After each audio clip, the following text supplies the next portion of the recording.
बिस्मिल्लाहिर्रहमानिर्रहीम। Dear student, मैं हूं आपका science instructor Imran Haider. Dear student, grade 8 chapter 6 में हम पढ़ रहे थे बी लिफ्ट 6.1 और आज का हमारा बी लिफ्ट 6.2 है। उससे पहले आई होप कि आपने ब्रिजिंग सॉल्व कर ली होगी और ये आपके सामने मैंने उसका सोल्यूशन रखा है, आप अपने आंसर वेरीफाई कर सकते हैं। हमारा आज का जो लर्निंग आउटकम है 6.2 में, define the law of conservation of mass and demonstrate the law with experiment. बड़ा ही सिंपल सा एसएलओ है जिसमें हमने law of conservation of mass को डिफाइन करना है और साथ में ही हमने उसको एक्सपेरिमेंट के साथ डिमॉन्स्ट्रेट करना है। दोनों के लिए मैंने अलग अलग सिमुलेशन है और सिमुलेशन से हम अंडरस्टैंड करेंगे कि लॉ ऑफ कंजर्वेशन ऑफ मास क्या होता है। तो चलते हैं अपने फोकस की तरफ। हमारा आज का जो फोकस है law of conservation of mass. Dear student, previous lecture में आपने दो चीजों के बारे में अंडरस्टैंड किया कि केमिकल रिएक्शन में दो चीजें बहुत इंपॉर्टेंट होती हैं कि जब एटम कंबाइन हो रहे होते हैं उसको हम रिएक्टेंट बोलते हैं और उसके रिजल्ट में जो चीज नई बनती है उसको हम प्रोडक्ट कहते हैं।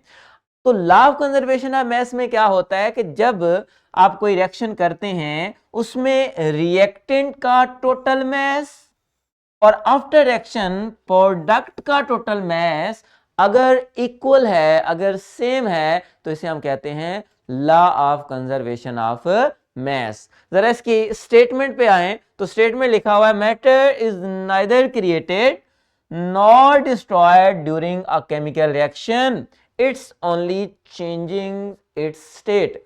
के जस्ट स्टेट चेंज होती है but total mass of a reactant and total mass of product जो है वो क्या रहता है, सेम रहता है और इसी को हम बोलते हैं लॉ ऑफ कंजर्वेशन ऑफ मास। तो डियर स्टूडेंट, आप जब भी कोई भी एग्जांपल देंगे लॉ ऑफ कंजर्वेशन ऑफ मास की तो आपने इस चीज का ख्याल रखना है कि जितना मास रिएक्टेंट में है अगर उतना ही प्रोडक्ट में है तो आप कहेंगे जी ये लॉ ऑफ कंजर्वेशन ऑफ मास की इक्वेशन है। तो हम एक सिमुलेशन से देखते हैं कि आया कि हमारे पास law of conservation of mass वो कैसे एप्लीकेबल होता है। जरा देखें स्टूडेंट, ये आपके सामने, ठीक है, इसको जी ये थोड़ा सा वेट करें। यहां पे हमारे पास ये देखें रिएक्टेंट हम लिख रहे हैं लाइक CH4, ठीक है, ये देखें CH4 प्लस जी, ये देखें आपके पास ऑक्सीजन है 2O2 जी, और एरो के बाद हम इनके प्रोडक्ट लिख रहे हैं 2H2O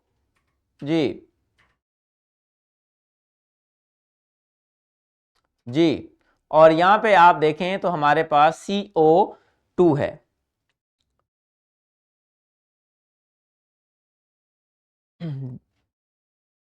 जी, अब यहां पे आपने इन रिएक्टेंट को यहां पे ड्रैग करें जी, ये देखें आप इसको विजुलाइज कर सकते हैं, बैलेंस अ केमिकल इक्वेशन जी, देखें जरा,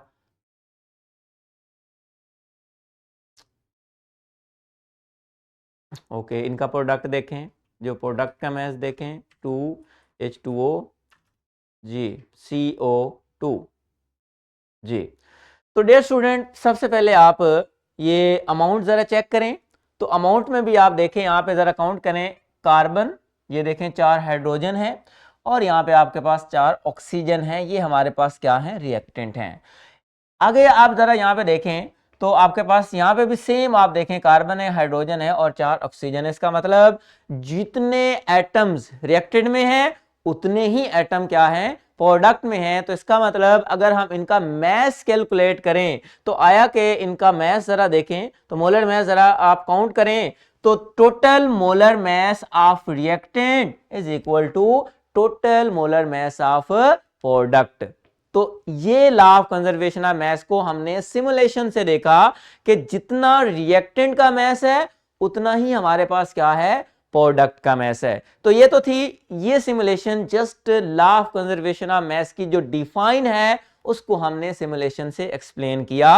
और आई होप कि आपको समझ आ गई होगी कि लॉ ऑफ कंजर्वेशन ऑफ मास का क्या मतलब है कि रिएक्टेंट का मास इक्वल टू प्रोडक्ट का मास।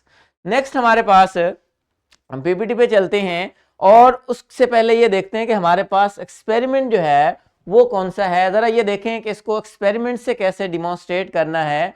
तो डियर स्टूडेंट, एक एग्जांपल ये भी आप कर सकते हैं कि आप यहाँ पे देख रहे हैं सोडियम, ठीक है, और इधर आप देख रहे हैं कि H2O ये मिलके सोडियम हाइड्रोक्साइड और हाइड्रोजन गैस।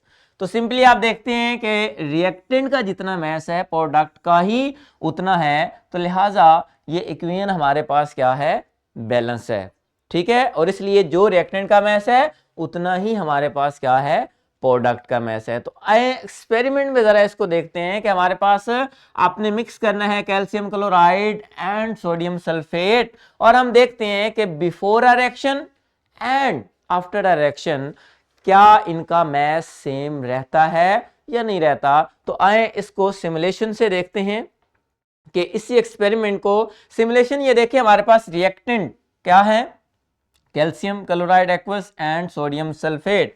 अब जरा आप देखें कि इसका यहां पे हम ये देखें,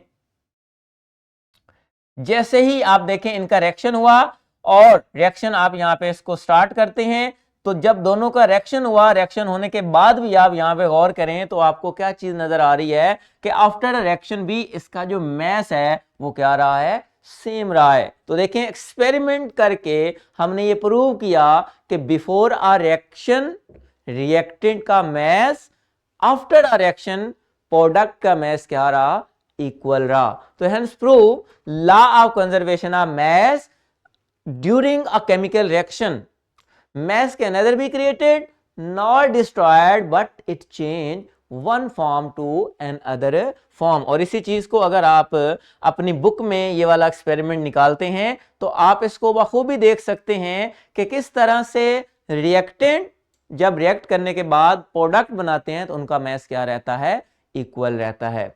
तो डियर स्टूडेंट, इसके बाद आप फॉर्मेटिव चेक जो है क्लास में इसको सॉल्व करना है, और साथ में ही आपने घर जाके ये जो थ्राइव का फर्स्ट एमसीक्यूज है बेटे, इसमें यहाँ पे आपको एक छोटी सी मिस्टेक है, आपने इसको अपने जो प्रैक्टिस बुक है उसमें ठीक कर लेना है, ठीक है, ताकि आप, और ये वाली इक्वेशन आपकी जो बुक है उसमें लिखी हुई है, हमने इसको अपडेट जो है उसमें कर दिया है, लेकिन आपके पास जो अभी प्रैक्टिस बुक है उसमें आप इसकी करेक्शन कर लें। तो आई होप कि आपने law of conservation of mass को अंडरस्टैंड करने के बाद फॉर्मेटिव चेक सॉल्व कर लिया होगा।